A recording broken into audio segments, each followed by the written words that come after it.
நேற்று எனக்கு ஒரு கனவு வந்துச்சுங்க. அந்த கனவுல சாமி வந்தார், ஒரு வரம் கொடுத்தாரு. என்னன்னா, அவரை நான் எப்பவுமே நினச்சிட்டே இருக்கிற மாதிரி ஒரு வரம் கிடைச்சது. அப்போ தான் எனக்கு தோணுச்சு, நான் ஏன் அவரை நினச்சிட்டே இருக்கணும்? இது என்ன கண்டிஷன்? எதுக்காக இந்த கண்டிஷன் அவர் போடுறாரு?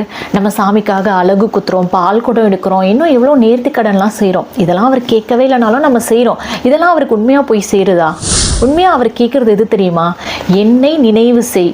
கடவுளை நினச்சிட்டே இருக்கணுமா? ஓம் நமச்சிவாய, ஓம் சரவணபா, நமோ நாராயணா அப்படின்ற அந்த நாமத்தை திரும்ப திரும்ப சொல்லி அவரே நீ நினச்சிட்டு இருக்கணுமா?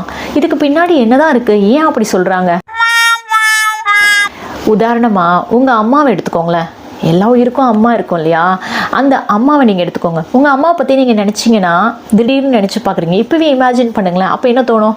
உங்கள் அம்மா எப்படி சமைப்பாங்க, உங்கள் அம்மா எப்படி அன்பாக பேசுவாங்க, எப்படி மிரட்டி உங்களை வேலை வாங்குவாங்க, எப்படி சமயோகித புத்தியை யூஸ் பண்ணுவாங்க அப்படின்னு உங்கள் அம்மாவோட குணங்கள் எல்லாம் உங்களுக்கு ஞாபகம் வரும். நீங்கள் தொடர்ந்து நினைக்க நினைக்க என்ன ஆகுது? தொடர்ந்து உங்கள் அம்மாவை பார்த்துக்கிட்டே இருக்கீங்க. அதை பற்றியே அதிகமாக யோசிக்க அவங்க கூட தான் அதிகமான நாட்கள் நம்ம இருக்கோம். அதனால் அதிகமான குணங்கள் நம்ம அம்மா கிட்ட இருந்து தான் நம்மளுக்கு வந்திருக்கும். மனசாட்சியை தொட்டு சொல்லுங்கள், உண்மையா இல்லையா? அதே மாதிரி தான் நீங்கள் இறைவனை அனுதினமும் தியானம் செய்ய நினைக்க அந்த நினைவு அதிகமாக அவர்கிட்ட இருக்கக்கூடிய அன்பு, பாசம், கருணை எல்லா நற்குணங்களும் உங்களை வந்து ஒட்டிக்கும்.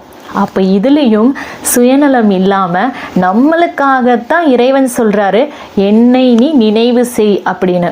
நம்ம செய்யக்கூடிய பூஜைகள், அபிஷேகங்கள் இதையெல்லாம் தாண்டி நீங்கள் எந்த வேலை செஞ்சாலும் படிக்கட்டில் இறங்கும்போது ஏறும்போது கூட அவருடைய நாமத்தை உச்சரிக்க மறந்துடாதீங்க.